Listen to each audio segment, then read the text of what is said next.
जसा दिल्लीमध्ये बॉम्बस्फोट केला तसाच अमरावती शहरात बॉम्बस्फोट करणार असा निनावी कॉल शुक्रवारी रात्री अमरावती शहर पोलीस आयुक्तालयात धडकला।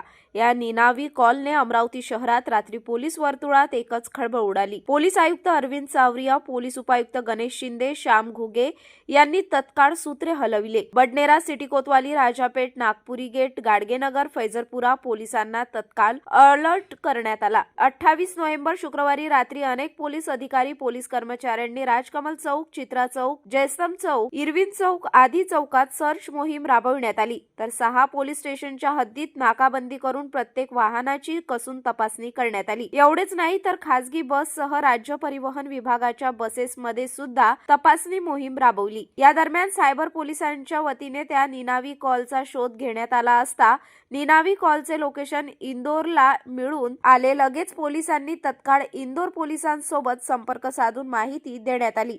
यावर इंदोर पोलिसांनी बॉम्बची धमकी देणाऱ्या इसमाला ताब्यात घेतले असून अमरावती शहर पोलीस त्याला अमरावतीत आणण्यासाठी रात्रीच रवाना झाले आहेत। सत्यता काय आहे? तो निनावी बॉम्बचा कॉल सत्य होता काय? खरंच बॉम्बने अमरावती शहर उडवण्याचा प्रयत्न होता का की बनावट होता? याची सर्व सत्यता आरोपीची कसून विचारणा केल्यानंतरच उघड होणार।